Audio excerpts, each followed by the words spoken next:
Someone asks you, "Hey, are you okay?" And before you've even had time to think about it, the word is already out of your mouth. "I'm fine." You didn't decide to say it. It just came out smooth and automatic, like a reflex. Meanwhile, on the inside, something completely different is happening. Your chest feels tight, your thoughts are a mess, but your face has already arranged itself into a calm, reassuring smile, and the conversation moves on like nothing happened. You go home that night and replay it. Why didn't you just say the truth? Some invisible switch flips the second someone asks, and fine comes out before your actual feelings even get a vote. Welcome back. Let's get started. In psychology, this isn't just politeness. There's a more precise term for it: emotional masking. The automatic, often unconscious suppression of your real internal state in favor of a socially acceptable performance of okayness. And here's the important part: masking isn't lying. Lying requires a conscious decision to deceive. Masking happens faster than conscious thought. It's a trained reflex, not a choice. To understand why, look at a brain structure called the anterior cingulate cortex, or ACC, the brain's social alarm system, constantly scanning for rejection or judgment. In people who mask heavily, the ACC has been trained to treat showing distress as itself a threat. Not the original problem, the visibility of it. So the moment someone asks, "Are you okay?" the ACC doesn't calculate whether to share. It fires a faster, older signal: hide it, smooth it over, stay safe. "I'm fine" isn't a thought. It's closer to a flinch. This pattern rarely starts in adulthood. For most people who mask this heavily, it was built in childhood, in homes where emotions were treated as inconvenient or too much for the adults around them to handle.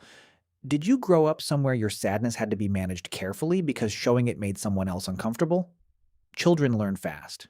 If crying gets comfort, you learn to cry. If it gets dismissed or punished, you learn that emotions are a liability best hidden. "I'm fine" wasn't invented to protect other people from your feelings. It was invented to protect you from what happened when your feelings weren't welcome. Now, an important distinction: "I'm fine" isn't always the same lie. The first version is social fine, harmless, even necessary. You don't owe the cashier your emotional biography. Used this way, it's just healthy social calibration. The second version is structural fine. This is the one that hurts. It's saying fine to the people who could genuinely hold your real answer. A partner, a close friend. Not because the moment is wrong, but because some part of you has stopped believing your real answer is allowed to exist. Structural fine erases you from your own relationships, one polite lie at a time. The trap is that both sound identical until you notice the pattern. The friend you never tell anything real, the partner who has no idea you've been struggling for months. So why doesn't willpower fix this? Because fine isn't a decision. It's nervous system prediction. Your body learned that honesty in certain moments led to bad outcomes, so it preemptively blocks the honest response before it reaches your mouth, the same way you'd flinch before a hand got near your face. You're not choosing to hide. Your nervous system is running a rehearsed safety protocol, and it doesn't check with you first. So how do you change this? Two techniques drawn from research on emotional suppression can genuinely help. Tip number 1, the delay technique. When fine starts rising automatically, try saying, "Honestly, give me a second. I want to actually answer that." This interrupts the reflex before it completes and signals to your nervous system that a real answer is coming, which lowers the urgency to mask. Tip number 2, find your low-stakes proof. Your nervous system won't believe it's safe to be honest just because you tell it so. It needs evidence. Start with the smallest true thing. "Actually, work was rough today," instead of the automatic "fine." In most safe relationships, nothing bad happens, and that non-event is exactly the data your nervous system has been missing. Every small, honest sentence is a deposit into a trust account your body is quietly keeping. Saying, "I'm fine" when you're not isn't dishonesty, and it isn't weakness. It's evidence of a nervous system that learned hiding was safer than being seen.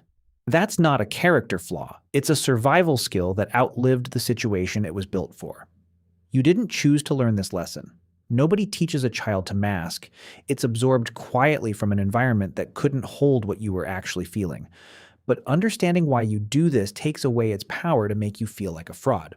Once you can name it, I'm fine stops being a wall and starts being simply a habit you're allowed to slowly unlearn. So, which version do you use most? Social fine or structural fine? Is there someone you've been saying fine to for far longer than you should have? Tell me in the comments. I read every single one. If this helped you feel a little less alone in this, share it with someone who probably says I'm fine more than they should. Don't forget to subscribe. See you in the next video.